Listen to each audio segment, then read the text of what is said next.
다가다 패지 주식 말배 시봉 오 니기타 오 니기 시제체 정신 다고 셈되면 시보 담보 처벌 교사시 어 Donc ici,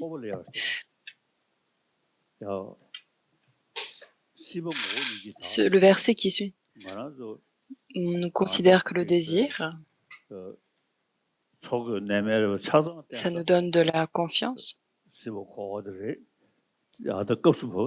Tous ces objets du désir, en fait, nous font partie donc du samsara, donc ce que l'on voit, le monde autour de nous.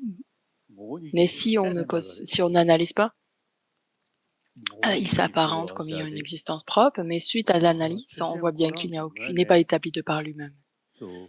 L'objet lui-même, l'objet de désir, il apparaît comme ayant existé par lui-même, mais suite à l'analyse, on voit bien qu'il est dénué de toute essence. Et les phénomènes de toute nature, pour quelles raisons les désirs, etc., en tant que les résultats, et donc la nature, si on arrive à réfléchir à la nature même de ces objets-là. Cet esprit erroné qui saisit cette existence propre peut alors être éliminé. Et donc ça permet alors de développer une confiance, une foi dans notre esprit. Donc ce n'est pas simplement insister en fait ou forcer une réalité d'absence d'existence propre, mais c'est simplement à la suite de la lumière.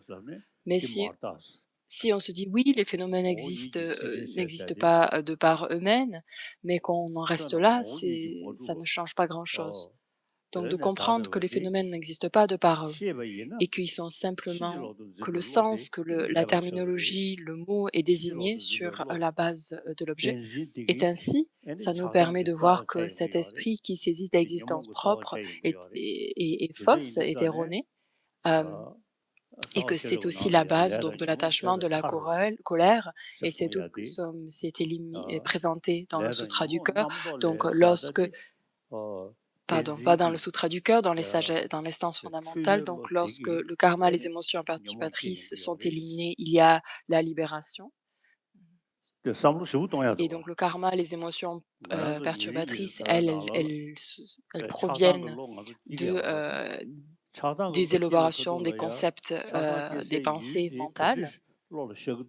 Il faut se poser la question vis-à-vis de ces objets en fait qui déclenchent en fait, qui déclenchent en nous l'attachement et l'aversion. Parce qu'en fait, on voit bien que lorsque sur la base d'avoir une croyance en l'existence propre des phénomènes, l'attachement et l'aversion va survenir en nous. De comprendre qu'il y a cette absence d'existence propre, que les phénomènes existent par simple désignation, qu'ils existent en interdépendance. En affirmant cela, en s'appuyant sur des raisonnements logiques, on arrive à cette conclusion que les phénomènes n'existent pas de par eux-mêmes. Et il faut réussir à développer cette conviction en nous. Et ainsi, la saisie qui découle de cet attachement et de cette aversion va être éliminée. Et donc, c'est pas particulièrement en lien avec la religion ici. On parle réellement de l'existence des phénomènes. Si en fait, la force de notre saisie de l'existence propre des objets, ça va impacter, ça va être égal en fait à la force de notre attachement et de notre aversion. Donc c'est comme je vous ai dit hier, l'attachement et l'aversion, ça nous empêche de dormir correctement. Ça perturbe notre sommeil parce qu'on se tourne ici et là, on se retourne dans le lit encore et encore. Et donc si ça permet réellement, cette réflexion de pouvoir, octroyer à notre esprit une paix intérieure.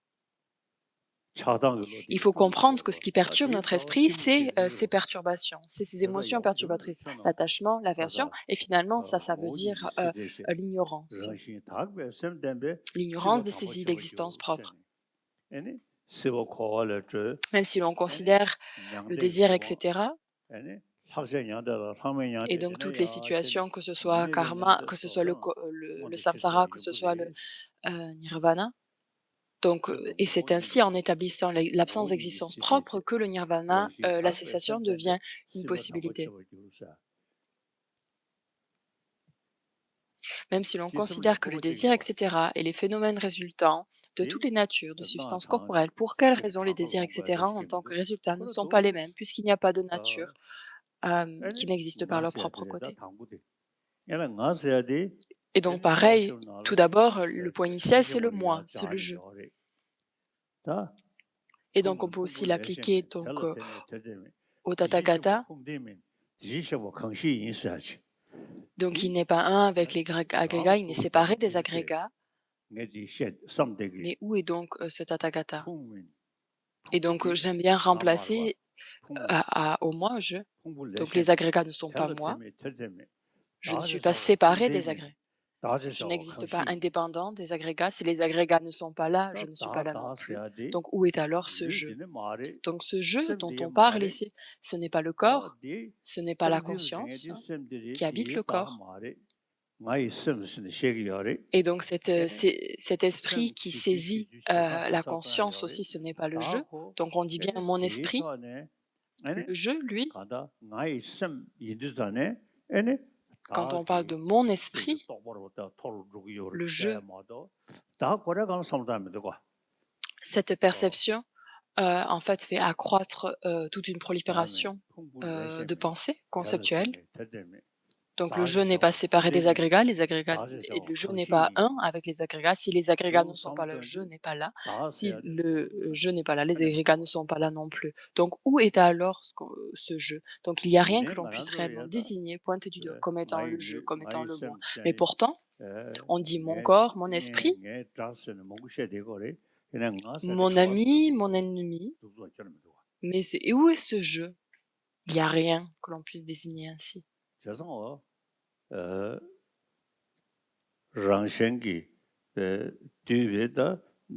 Donc que ce soit autrui,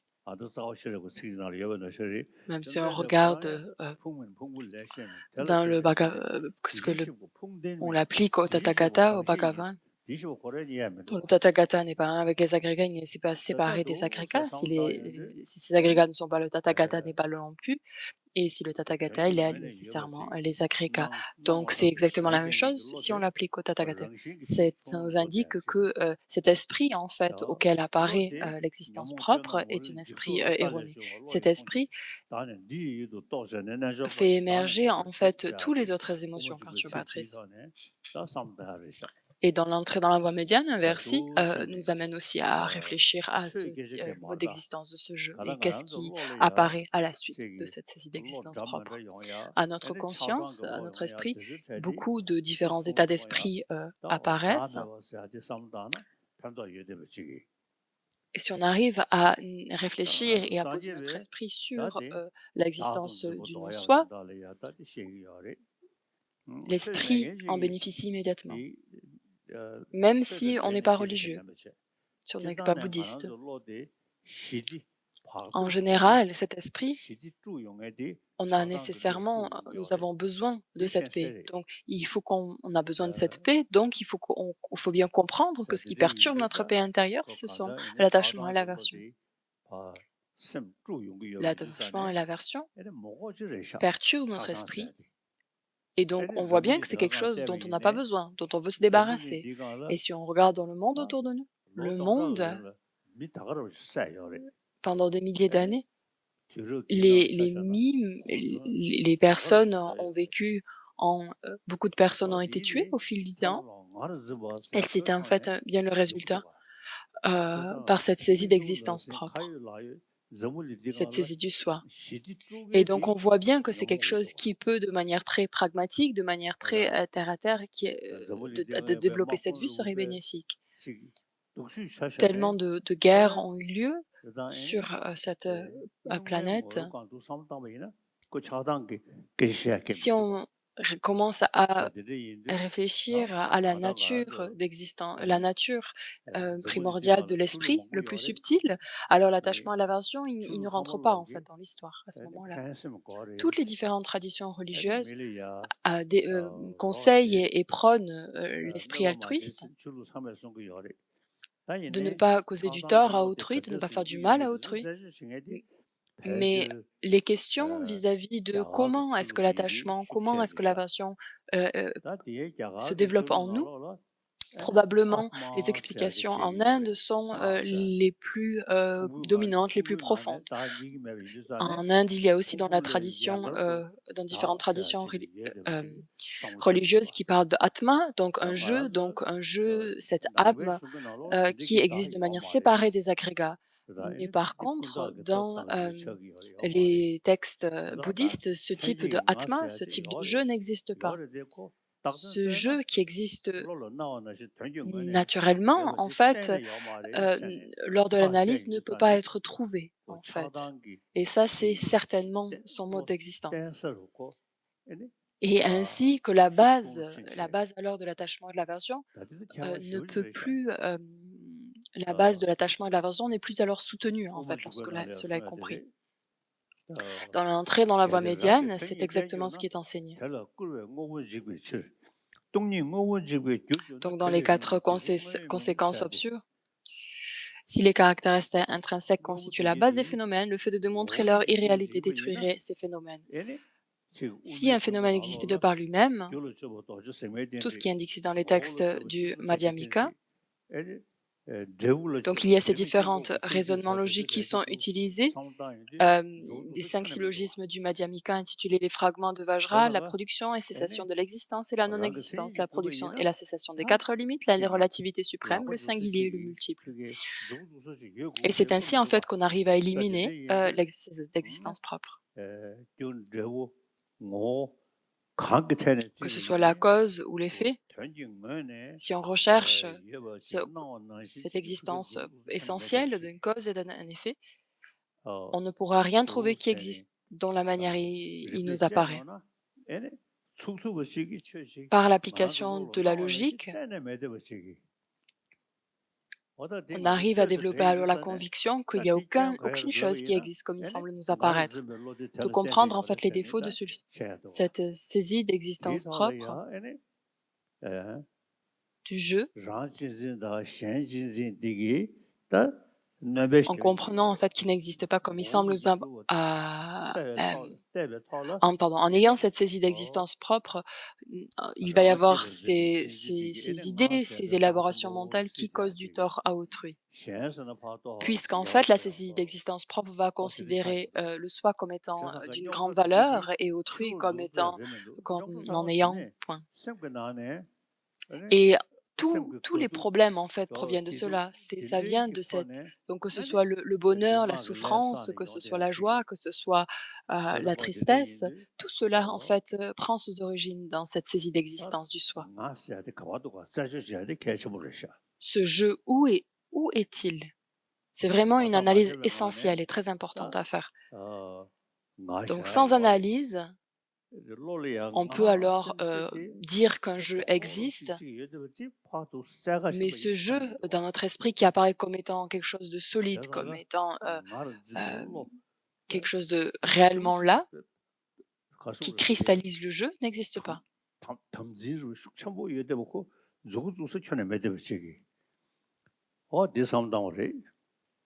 Il n'y a rien que l'on puisse désigner comme existant, comme cet esprit semble nous le présenter.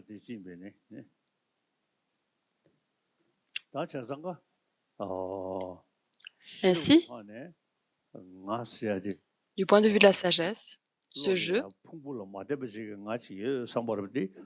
qui existerait, donc ce jeu qui existerait indépendamment des agrégats, qui est complètement irréaliste, puisque le jeu existe est une désignation sur la base des agrégats. Et vu qu'on dépend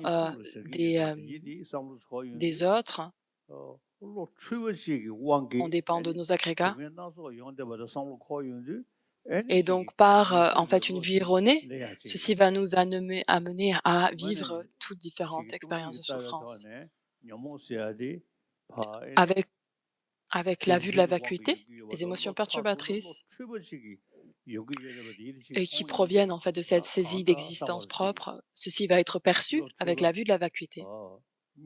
Et donc cet esprit erroné, cet esprit perturbé, qui applique alors l'antidote, alors qu'il y a un antidote, nous tombons sous l'emprise de cette vue erronée. Et cette vue erronée, en fait, nous amène, nous guide vers des expériences de souffrance constantes. Et donc les versets dans l'entrée dans la voie indienne sont vraiment excellents. Donc là, c'est aussi les versets... oh, 자사가다 동력이 다와지도 삼루스타인데 가란즈 로 지 레겐스 notre esprit qui accumule le karma, il faut qu'on puisse le reconnaître en appliquant l'antidote, cet esprit-là, qui est animé à accumuler différentes actions. Petit à petit, on va pouvoir réduire la saisie d'existence propre. Et donc, tous les êtres qui existent dans le monde, cet esprit erroné qui accumule du karma sous l'emprise de ces émotions perturbatrices. Donc, en appliquant l'antidote, l'esprit va être tourné, l'être va alors être animé par la compassion et accumuler du karma sur la base de cet état d'esprit-là. Et donc ça, c'est alors la vue profonde et les activités vastes, extensives des êtres qui va alors être... Donc ici, ça n'a rien à voir avec des méditations sur la déité. Ici, c'est vraiment réduire notre attachement et notre aversion. Et dans nos mondes actuellement, on parle beaucoup de la paix dans le monde, mais si on arrive à réduire l'attachement à l'aversion dans notre esprit, alors la paix viendra. Que l'on accepte un Dieu créateur ou pas, donc on peut établir, et ça peut nous motiver à pratiquer cela. Du point de vue bouddhiste, nous acceptons pas de Dieu créateur dans le contexte bouddhiste. On pense que les êtres apparaissent et sont le résultat de leur propre karma. Et donc dans le monde actuel, et toutes les différentes expériences de souffrance sont le résultat d'un esprit non discipliné, non contrôlé. Et donc en contrôlant, en apaisant notre esprit, en domptant notre esprit, on va pouvoir alors réduire la force de l'attachement, de l'aversion et donc de ces expériences de souffrance.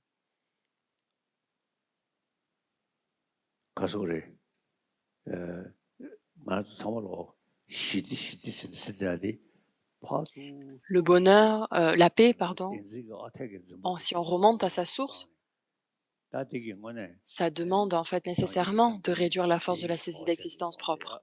Et ce qui permet en fait naturellement l'accroissement et le développement de la bodhicitta. Et lors de l'élévation dans notre esprit de la bodhicitta, ça va permettre en fait de développer, de cultiver cette aspiration d'accomplir le bien de soi et autrui. Vu que notre esprit est perturbé par la saisie d'existence propre, ici ce n'est pas des propos religieux, c'est vraiment de comprendre et de devenir en accord et de pouvoir entrer en contact avec le réel mode d'existence et phénomènes.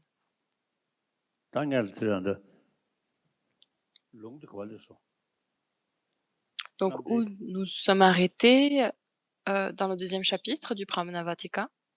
Donc, nous allons continuer en transmission du texte. Donc nous sommes au verset 150. Même si l'on considère que le désir, les phénomènes résultant de toutes les natures, de substances corporelles, pour quelle raison les désirs, etc., en tant que les résultats, ne sont pas les mêmes. Au Tibet, les enseignements du Bouddha, qui se sont basés sur la voie logique, sont vraiment si précieux. Pas juste basés sur une foi aveugle, vraiment appliqués par un raisonnement logique.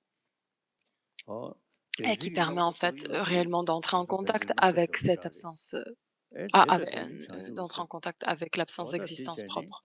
Et ainsi donc cultiver alors la bodhicitta. 다 말하자 슝 부딩에 나를 쏘디 패실 우먼주고 Dans les textes, 다 되게 rilum dans les 100 000 volumes, les 200 000 volumes, 자상하다 제 cette présentation en fait de la voie logique est vraiment accentuée dans, dans les textes, dans le Pramnavatika. 뇌미 정신 매변나 대부 매송 강래요. 깨남 캐버를 연하야 캐버를 매칠 모주미 뭐이 Même s'il y a une modification particulière dans les substances corporelles, cela ne donne pas nécessairement une modification des poisons mentaux particulières. L'argument n'est pas correct, car si la bile se multiplie, la souffrance qui en résulte provoque la colère. Ce n'est pas le cas, car toute modification du corps pourrait engendrer la colère. La colère n'est pas non plus produite par toutes les substances corporelles.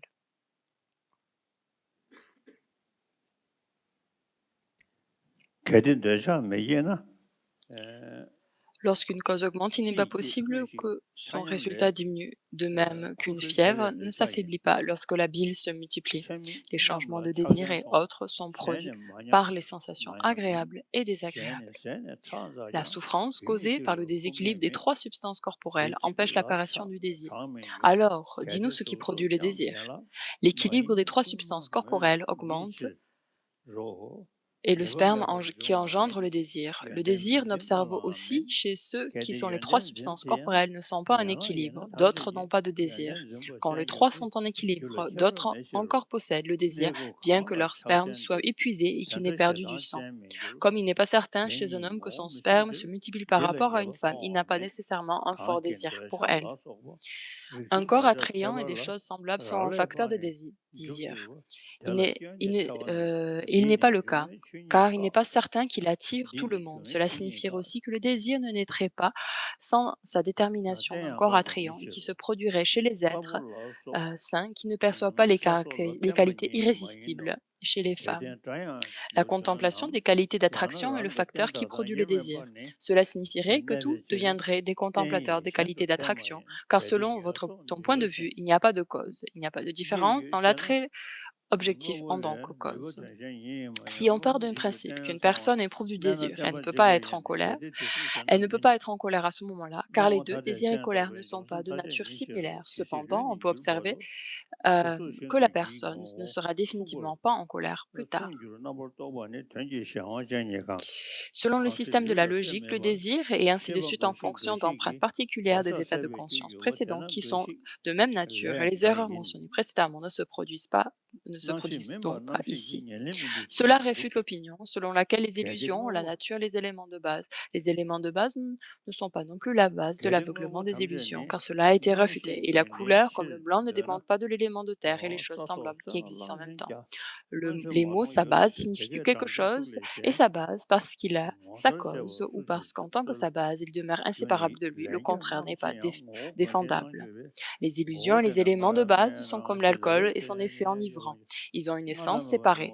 L'entité de l'alcool n'a pas d'autre sens que son effet enivrant. L'entité de l'alcool disparaît en étant chauffée. Si la base de l'alcool est chauffée, ce qui est basé sur elle, l'effet enivrant disparaît. Si le corps était la base de l'esprit, lorsque le corps change, il n'y aurait des changements correspondants dans l'esprit, comme pour la forme. Lorsque les éléments de base changent, la conscience conceptuelle ne change pas en fonction de son objet. Indépendant du corps, certains états de conscience servent de cause et d'autres états de conscience lors de l'activation d'empreintes. C'est pourquoi certains états de conscience en créant d'autres états de conscience. Puisque quelque chose qui n'est pas une conscience ne peut être la cause substantielle d'une conscience, on ne peut aussi prouver que le cycle des existences n'a pas de commencement. Nous partons du principe que toutes les choses de l'essence, de la capacité à produire de la conscience, qui, à part les simples esprits, Samkhya ferait la déclaration étonnante suivante. Auparavant, sur le sommet d'un brin d'herbe, il y a 100 éléphants qui n'étaient pas visibles. Une entité perceptive ne peut pas être perçue avant, au moment de sa cause, même si elle est divisée en plusieurs fois. La cause est partagée 100 fois. Comment peut-il se trouver un résultat se trouve donc dans sa cause. Si le corps était la cause substantielle des illusions, il s'ensuivrait absurdement que les êtres vivants n'ont pas nécessairement le désir désir et autres choses de ce genre, parce que les illusions surviennent sans avoir existé auparavant. Puisque les êtres vivants ne dépassent pas l'essence des éléments de base, tous les êtres ont le désir. Cela signifierait que le degré de leur désir est le même pour tous. Les différents degrés de leur désir proviennent des différences entre les éléments. En ce qui concerne le fait qu'ils vivent, les êtres vivants ne sont pas différents, mais selon vous, les illusions augmenteraient et diminueraient en raison des différences dans leur base et les éléments fondamentaux. Cela signifierait également que les illusions existent au départ, mais qu'elles deviendraient inexistantes par la suite. Même s'il y a des désirs différents et des choses semblables, ils ne finissent pas, parce que l'essence des causes des illusions qui se ressemblent ne finit pas. Cela voudrait dire que le désir est semblable dans tous les êtres vivants, puisque les éléments de base dans leur essence sont les causes des illusions qui se ressemblent. Les différents degrés de leur désir proviennent des différences entre les éléments. En ce qui concerne le fait qu'ils vivent, les êtres vivants ne sont pas différents, mais selon vous, les illusions augmenteraient et diminueraient en raison de différents dans leur base des éléments fondamentaux. Cela signifierait également que les illusions existent au départ, mais qu'elles deviendraient inexistantes par la suite. Même si les désirs différents et les choses semblables ne finissent pas, parce que les causes des illusions qui se ressemblent ne finissent pas. Cela voudrait dire que le désir est semblable dans tous les êtres vivants, puisque les éléments de base dans leur essence sont des causes d'illusions qui le ressemblent. C'est comme des états de conscience qui reconnaissent une vache, se ressemblent en ce qui perçoivent l'essence d'une vache, ou comme il n'y a pas, selon les chakravas, pour les êtres vivants, issus des éléments de terre et autres, des degrés différents d'êtres vivants. Bien que le feu ait différents degrés de chaleur, il n'y a pas de feu qui ne soit pas chaud, pardon. Il en va de même avec le désir. Ce n'est pas un exemple approprié car il a été prouvé que la chaleur n'est pas contredite par le désir. Déjà révélé que le feu a une autre essence que sa chaleur. Les caractéristiques du désir qui ont été identifiées que le corps d'un être vivant peuvent être effacées car selon vous, les différents degrés d'illusion résultent des différents degrés de base, des éléments de base de ces éléments peuvent alors être effacés. C'est comme si la couleur blanche, etc., d'une substance n'existe plus si la substance n'existe plus. Contrairement à la forme et aux éléments similaires, les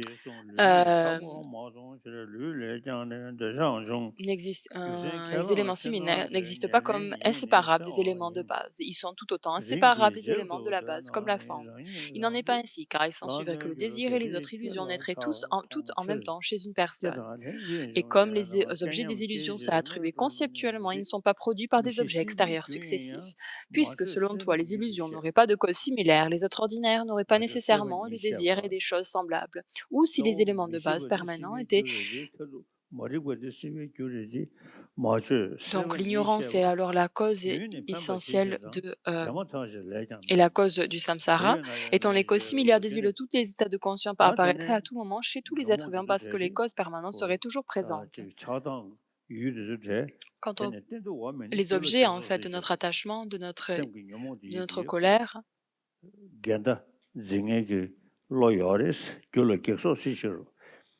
on peut alors générer en fait l'esprit qui contre complètement ces états d'esprit erronés.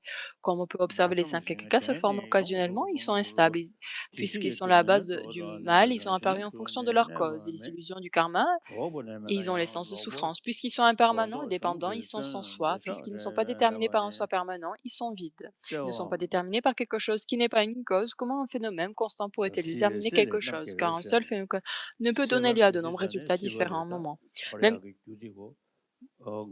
l'attachement, en fait, nous amène en fait à tourner dans le cycle des existences.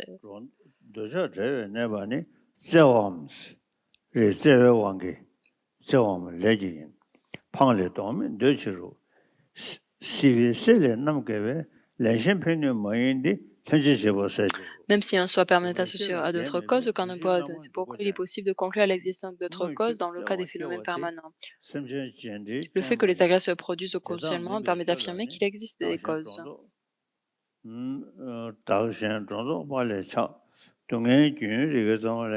C'est pourquoi le désir d'existence, samsarique, est la cause de la vraie souffrance, à cause de laquelle les gens s'attachent à certains objets avec de l'objet et on s'y accroche par le désir de l'obtenir.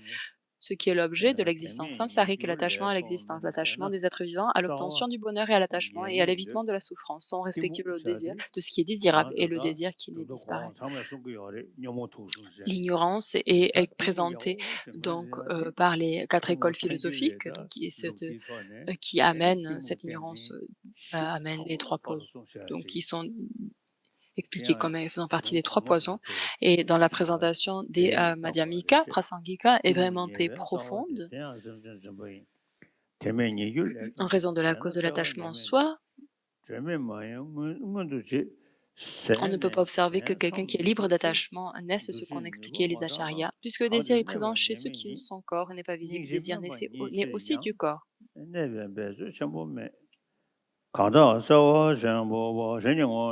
Bien que l'ignorance soit une cause d'existence samsarique, elle n'est pas décrite ici. Le désir est exposé parce que le fait d'avancer le continuum mental qui est immédiat. De même, le karma n'est pas présenté car le désir. Il y a karma aussi, mais en absence de désir, le karma ne peut agir. Les agrégats de souffrance n'existeront pas éternellement car les forces contraires sont possibles pour leur cause.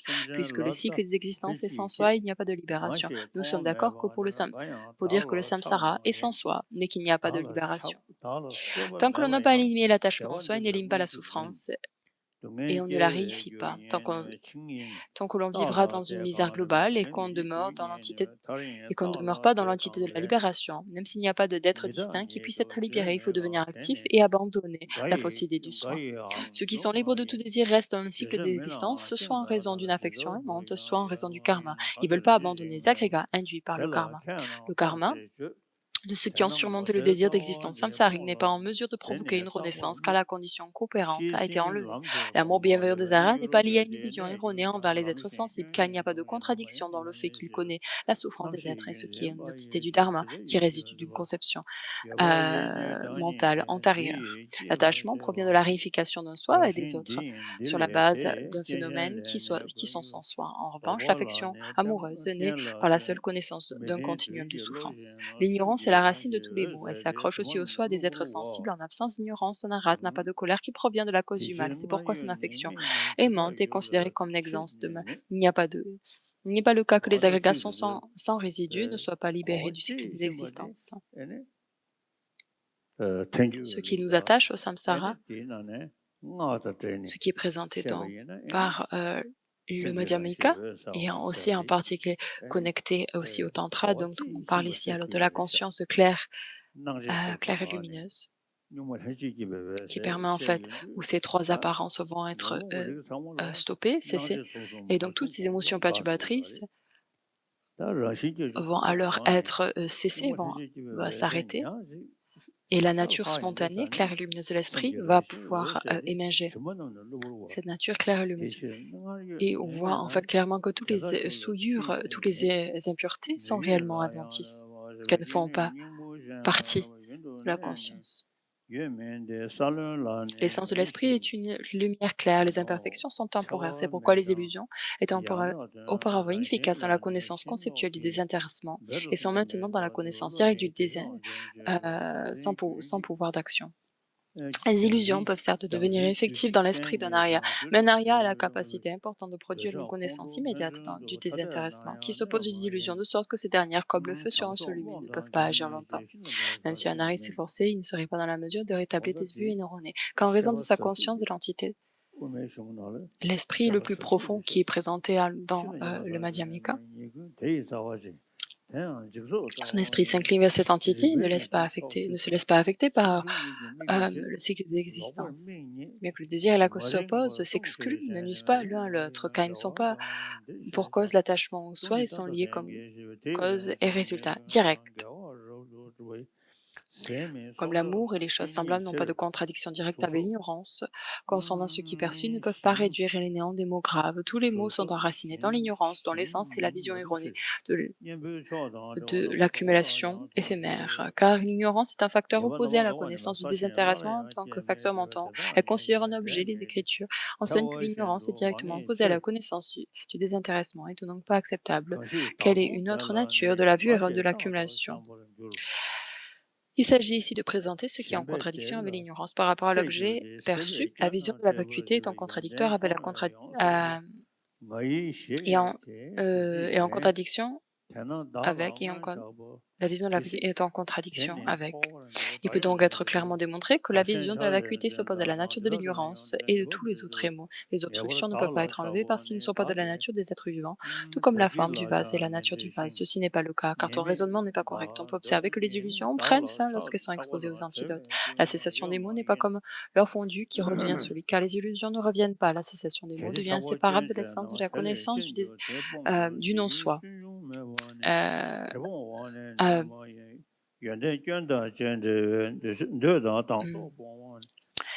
du non-soi et donc ne peut être annulé, tout comme les sangs ne peuvent pas redevenir du poids. Ce qui voit le soi sera toujours, s'accrochera au moi. Cet attachement provoque le désir du bonheur et le désir dissimule les erreurs. Le fait de voir les qualités du moi donne un plus grand désir. Avec la pensée, on s'accroche à la réalisation de son propre bonheur, ainsi que l'attachement au moi persiste tant que l'on tourne, et c'est ainsi que l'on tourne en rond dans le samsara.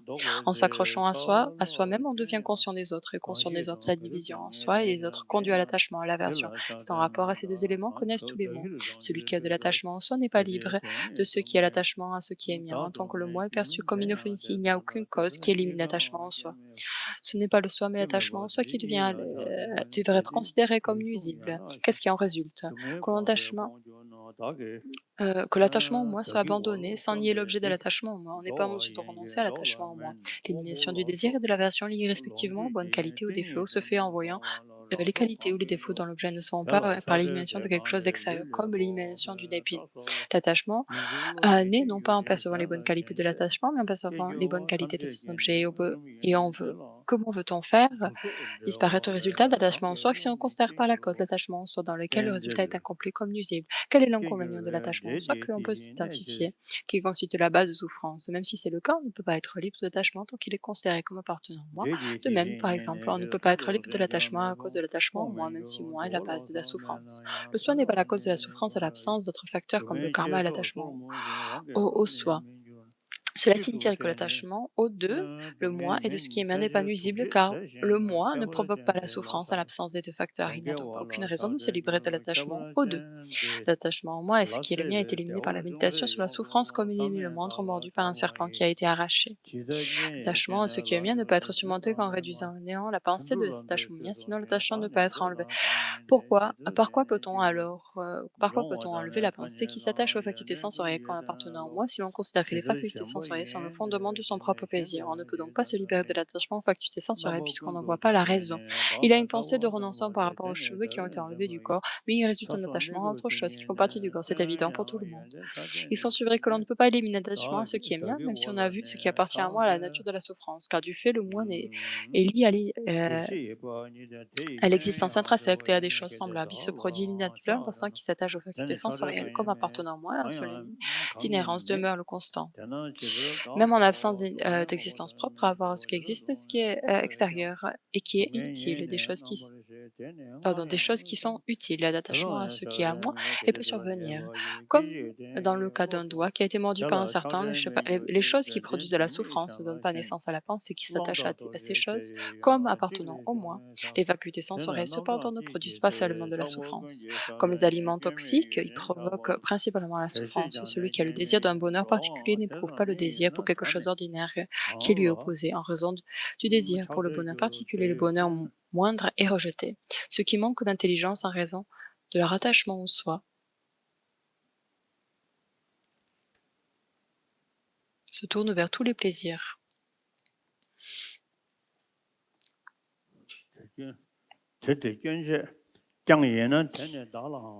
qui peuvent trouver en sorte qu'ils peuvent observer que certaines personnes qui ne trouvent pas de femmes se livrent à des actes de luxure sur les animaux.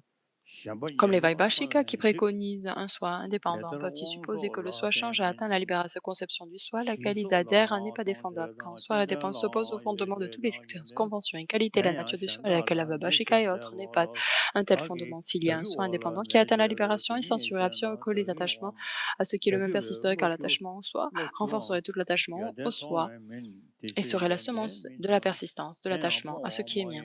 Et malgré l'effort de surmonter l'attachement de ce qui est à moi, l'apercevant les caractéristiques positives de ce qui est à moi, l'attachement au moi, de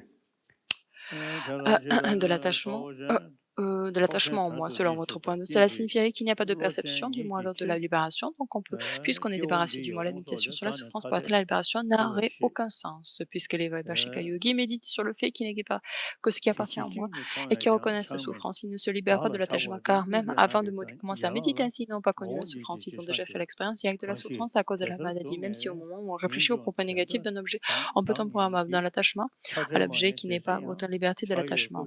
C'est comme un homme qui désire une autre femme. L'attachement à un objet qui se manifeste par l'attachement à des distinction entre ce qui est accepté et ce qui ne l'est pas, de ce qui est rejeté est la semence de tous les autres attachements qui sont créés par d'innombrables conditions. Selon les Vaibhashika, selon les Vaibhashika, le soi qui est l'objet de l'attachement, qui est sans défaut, ce qui est cause de bonheur, que les facultés sensorielles. Et donc les trois causes de soi, l'attachement de ce qui est à moi, les attraits dans le tel qui est l'objet de l'attachement. Dans son cycle d'existence, ce qui est à moi a des défauts, et donc qui doit être à même pour le moi. On voit les défauts du moi, mais on ne se libère pas de l'attachement. Au moins, par rapport à quel objet se libère-t-on de l'attachement?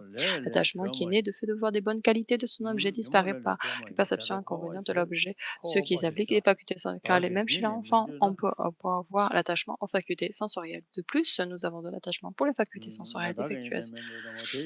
Mais pour les facultés d'autrui, même si on a une bonne qualité, nous n'avons pas non plus d'attachement pour le passé, pour les gens considérés plus comme en étant le moi. Par contre, la perception de bonne qualité d'un objet n'est pas la cause de la pensée de ce qui concerne s'attache à ce qui est moi, et la perception d'un objet des défauts.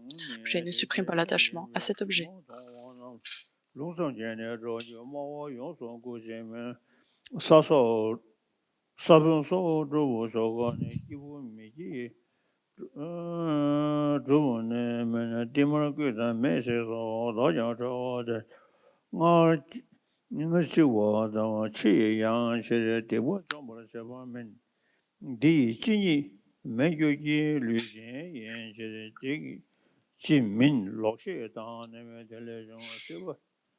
Sembe wanda ke me ne me ro wa je wa ro de je de je ma ro me ro de zon ne jo we she ke la de da ni ni sem ba de da la ni yin shi ji ju nyam ba me ro dong to zhen che ba yin ten ne ma tong wa le ju ro ma tong shi shi ro wa me da ten nan du ji sem ba me ne ye da me be jin che ba je la ma lo ye ni你从深夜冒烟那得有的到新民主，开的的你们那网上什么他的300万跟现在就应当过我没办就是，其实路面其实没就是这么那边路，参照了的那你们那300年那，你不当的人家说反正那基本上特别是你个人家啥东西，往古路啊了我们大了。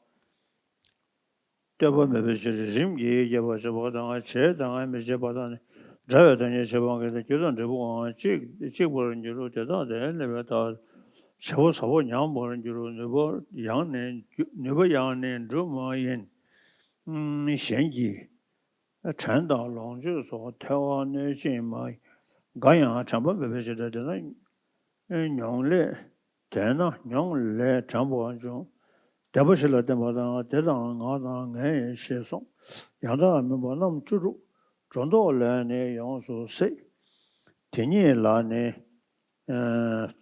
맹게데 테니 넘버 제도선은 레공라야 레공 양도 다와 세버 전장 전정제 레다 류가 나나야 증명선의 규정소모 개와 세버 마인데 사번 매번 요새래 달르 다 보면데 님보다네 내미시로 세번에 연하라야 정저도 니세베도 레세도 뭐되면 연제부 나서 오다면 셀레는 내부터 타제도 제도 제보 되나 것도 제 녀몽의지 녀몽의직 그 녀몽의직 기민제 남게 텐데 제부 내면 추유로지미 춘제면 기대거도 내봐예 네번 제보사원은 녀몽 사실 녀몽 착게 뽕아 녀몽 매고 그래도 녀몽을 샹데 녀몽 이제는 되는데 렌제 인신디 네번 제소 줄마인 견데 예버 좀 강야 견도 뭐서 되려나 내면 Chitar chaba nyeba jo dele nyeba domo kenden chi chengyurun dole men logwa namdo meba ne dewa lene de mingyur. Da yegi gyoba sayate gyoble tini tangtenda molyu chebra chenpo shebwa tokbe tuanshi di tishi chiru batang lop melu le la deyi chir shendun kenjuro tetun ba tele zemin shendun ngoro tunrun zaba mendoros ta deyi shashong maro deyi shashong Donc on s'arrête là. dungi di gore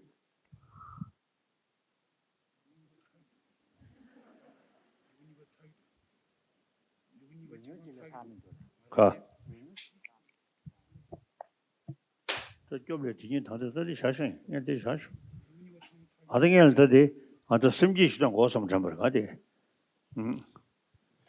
J'aimerais bien faire la prise de l'esprit de Sarva Yoga. 남지 조르글음리 아니 Donc le Pramanavartika, c'est principalement les réflexions logiques.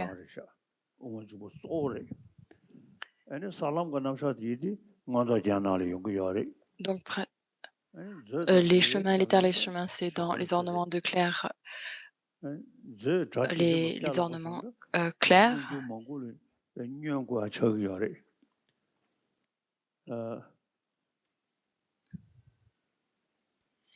Dans le Vinaya, donc c'est principalement donc ce qui va être pour les moniales. Et donc ce qui nous présente la vue, ça va être l'entrée dans la voie médiane, les chemins logiques, la voie logique, c'est le pramana qui est vraiment excellent pour cette réflexion. Ainsi,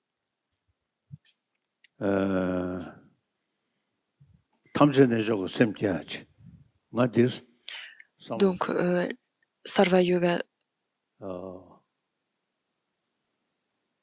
l'esprit Sarva Yoga, donc je pensais conférer les mots de faire cette. Et donc ces versets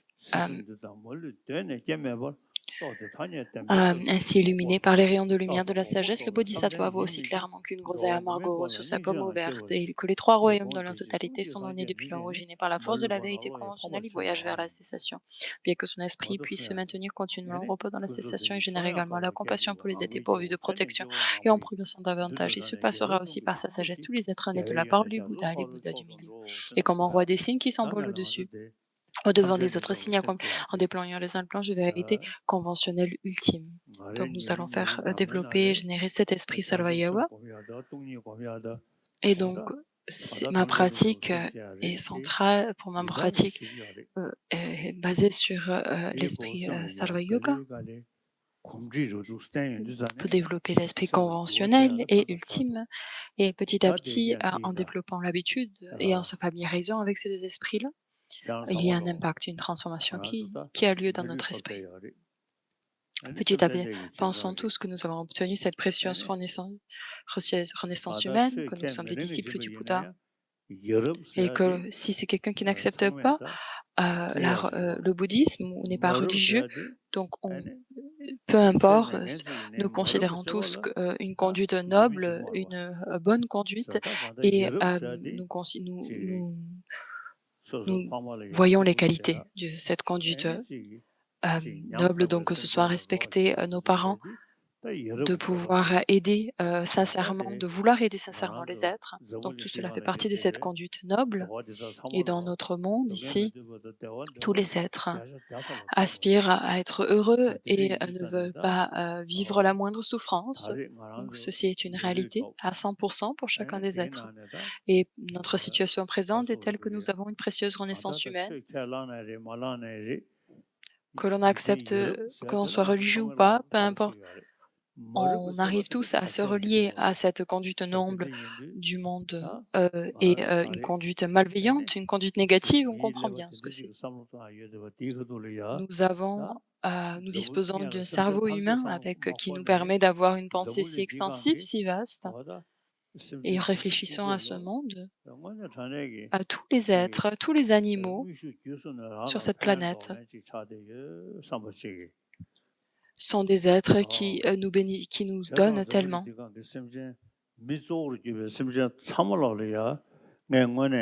Donc tous les êtres humains sur cette planète aussi, pensez alors principalement donc les humains et tous les êtres sur cette planète à pouvoir accomplir le bienfait, développer cette aspiration en vous.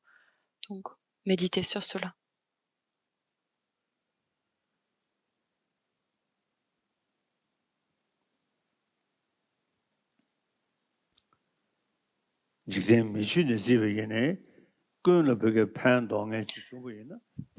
Même si à travers le monde, donc nous considérons tous une conduite noble, une bonne conduite comme étant une personne, d'être bénéfique aux autres, donc même sur cette planète humaine, mais aussi dans les autres mondes.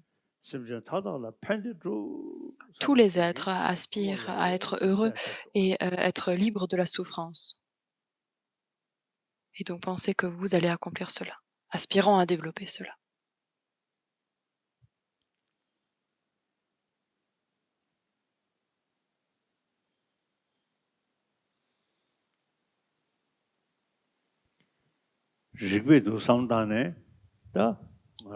Et en appliquant le raisonnement logique, on voit que nous, dans notre société humaine,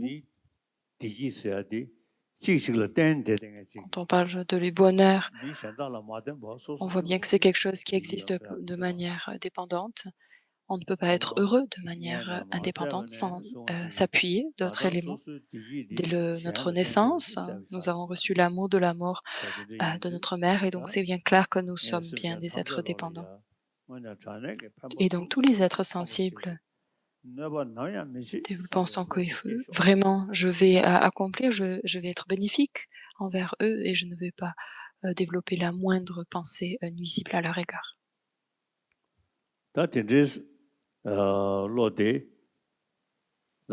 Et cet état d'esprit, à ce moment-là, pour le moment,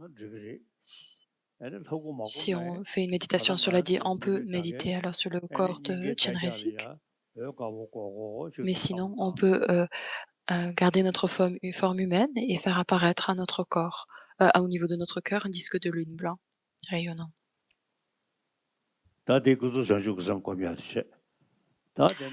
Et ça, c'est la bodhicitta conventionnelle, relative.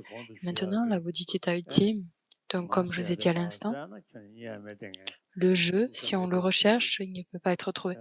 Rien qui ne peut être pointé du doigt comme étant ce jeu. Ça ne veut pas dire qu'il n'existe pas, il existe de manière interdépendante. C'est ce qu'on appelle la production interdépendante. Donc ten, cette idée de dépendance, et qui est le résultat alors de l'origine, en fait, vient de cette connexion avec ces différents éléments. Il n'y a aucun phénomène qui existe de par sa propre force, de manière indépendante, que ce soit soi ou autrui, que ce soit bon ou mauvais, peu importe, tout existe en dépendance par une simple désignation. Il n'y a aucun phénomène qui existe de manière indépendante, qui existe par sa propre force. Aucun phénomène existe de cette manière-là. Tous les phénomènes sont alors vus par une simple désignation. Pensez-y.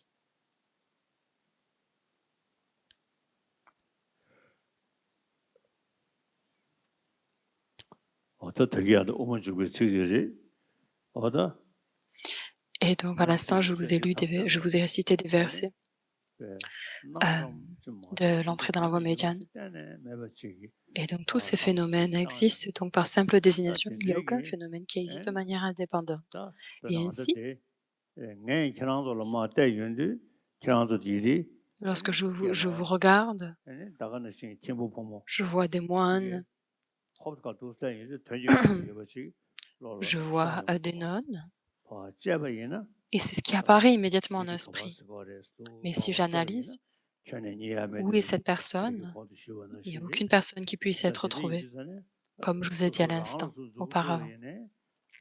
Et c'est pareil si on applique cette analyse à soi. Le soi est un simple quelque chose qui peut être positionné ou établi en relation à autre.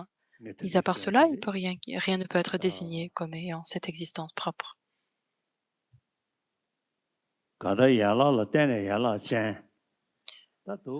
Donc on parle donc en dépendance des parties. Il y a celui qui est doté des parties. Donc celui qui est doté des parties dépend de ses parties. Il n'y a aucun phénomène qui existe par lui-même. Ça, c'est certain. Donc même la sagesse méditative ne peut voir en fait un Bouddha. Donc sans analyse, il y aura cette apparence qu'il y a un soi, et cette apparence de soi et autrui, mais suite à l'analyse, aucune existence propre n'est trouvée. Donc où est alors ce jeu? Il n'y a rien qui peut pas être pointé du doigt. Il n'est pas un avec les agrégats, il n'est pas séparé des agrégats. Si les agrégats ne sont pas là, il n'est pas là. S'il est là, il y a nécessairement les agrégats. Mais où est donc ce Tathagata? On peut aussi l'appliquer au jeu. Ça ne veut pas dire que le jeu n'existe pas, il existe en interdépendance, en relation. C'est une simple désignation. Il n'existe pas, il n'y a rien qui existe par lui-même. Et donc, placez votre esprit dans cet équilibre, cette méditation-là.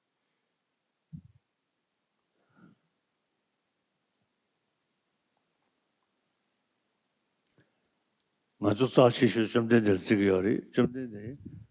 considérons le Bouddha comme étant l'être le plus précieux. Donc, le Bouddha n'est pas avec les agrégats, n'est pas séparé des agrégats. Si le Bouddha est là, si les agrégats ne sont pas là, le Bouddha n'est pas là. Le Bouddha ne peut n'exister, n'est pas autre que les agrégats. Où est alors ce Bouddha? Si on pense que le Bouddha est séparé de ses agrégats, il ne peut pas être trouvé. Pareil vis-à-vis du lama. On peut l'appliquer au lama, donc le lama n'est pas séparé des agrégats, n'est pas un avec des agrégats. Où est alors ce lama? Donc on peut l'appliquer, donc c'est ce verset en fait, distance fondamentale est vraiment très puissant. Donc ce qui a été enseigné par le Bouddha, le Bhagavan, à la suite de si on analyse, il n'y a rien qui peut être trouvé comme existant. Ça ne veut pas dire que les choses n'existent pas, elles existent en relation en fait, en interrelation l'une avec l'autre. Mais alors à notre esprit apparaît comme quoi les choses existent de par elles-mêmes, mais il faut développer cette certitude qu'il n'y a aucun phénomène qui existe de cette manière. Et donc alors placez notre esprit dans la vacuité, et donc placez votre esprit dans cette absorption-là.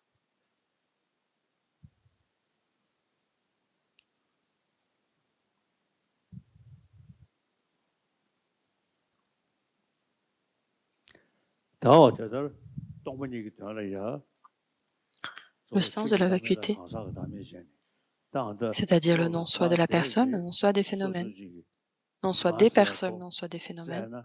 Ce jeu est introuvable à la suite d'une recherche, à la suite d'une analyse. Tous les phénomènes sont une simple désignation et il n'y a rien qui peut être défini comme étant le jeu, comme ayant une existence propre. Et donc cet esprit-là, en fait, se manifeste, se matérialise sous la forme de Vajra, 5 branches blancs, et qui se pose sur le disque de lune et rayon de lumière, qui représente la vue de la vacuité. Pensez que ceci se place à votre cœur. La vue, la vacuité et la bodhicitta sont les deux causes ultimes pour nous permettre d'obtenir l'état d'omniscience, l'état de bouddhéité, qui donc non seulement est-ce que c'est bénéfique à nous apporter du bonheur dans notre vie de tous les jours, mais en plus ça nous amène à ce résultat ultime-là. Donc posez votre esprit dans cette absorption-là.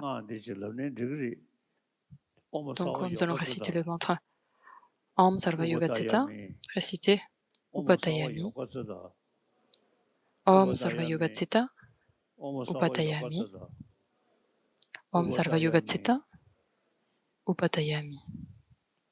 Om Sura de Samaya Tamo, Siddhi Bezayada, Om Sura de Samaya Tamo, Siddhi Bezayada, Om Sura de Samaya Tamo, Siddhi Bezayada, So Kang. Odang Narachashane, Shakya Kelon, Chiri, Pour moi, je suis un moine de la tradition, je suis un disciple de Shakyamuni. J'ai reçu de nombreuses initiations, mais ma pratique centrale est celle de la bodhicitta et de la vacuité. Et donc pour vous, si vous avez, je vous vois que vous avez de la foi, vous me considérez comme votre, et donc je vous considère comme mes disciples. Donc que ce soit du côté du lama, que ce soit du côté du disciple, donc la bodhicitta et la vacuité sont en fait le cœur de la pratique.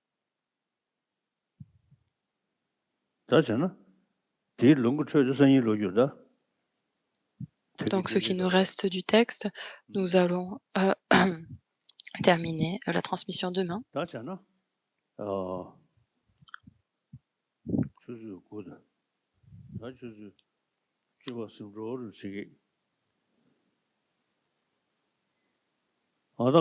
Donc c'est bientôt 10 heures. Et pour moi, j'ai donc le nom Sasatate le Dalai Lama. Et donc,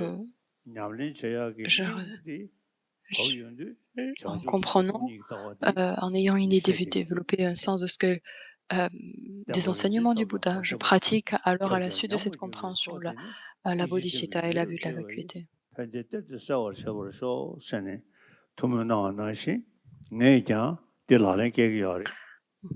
J'essaie de mettre en pratique au mieux ces enseignements et je vous demande à chacun d'entre vous, vous êtes donc des disciples du Dalai Lama et donc méditez sur la bodhicitta et la vacuité, méditez bien, efforcez-vous. Voilà, c'est tout pour aujourd'hui. Que tout soit de bon augure.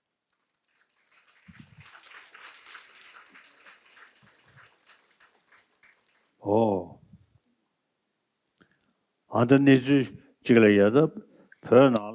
La situation actuelle au Tibet, donc à cause de l'épidémie, beaucoup de la population tibétaine souffre énormément à cause des règles strictes et de l'oppression.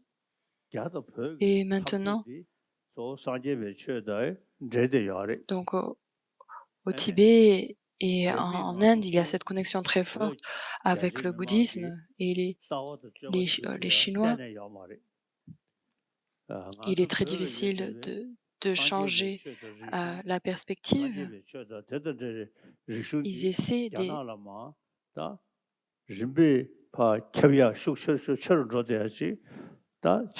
essayent d'éliminer cette vue, mais on voit bien que petit à petit le bouddhisme est en train d'infuser, de se répandre en Chine, la vue du bouddhisme. Et donc je vous demande à chacun d'entre vous, lors de cette situation difficile, de ne pas vous désespérer. Et donc les Tibétains sont disciples de Chenrezig, d'Avalokiteshvara. Et donc il y a ces grandes statues des Jowo à Lhasa. Et donc faites des prières profondes. Et donc même si je suis ici, mais nous avons cette connexion très unique avec le peuple tibétain. Donc rappelez-vous, ramenez un esprit sa sainteté le Dalai Lama. Et donc pensez que nous allons pouvoir surmonter cette difficulté et rester tranquille. Soyez rassurés. Donc j'ai 87 ans maintenant. Mon corps est en bonne santé. Et les médecins, lorsqu'ils regardent ma santé, les médecins disent que je resterai en vie pendant 10-15 ans. C'est ce que les médecins me disent. Et donc, les Tibétains, je vous demande, qui sont au Tibet, vraiment restez tranquilles, soyez rassurés. Et en Chine, les choses changent petit à petit. La vue de la bodhicitta et la vacuité, c'est certain en fait en ayant cette méditation-là que le changement aura lieu. Donc soyez rassurés, que je vous souhaite le meilleur, meilleurs vœux. Voilà, c'est tout pour aujourd'hui.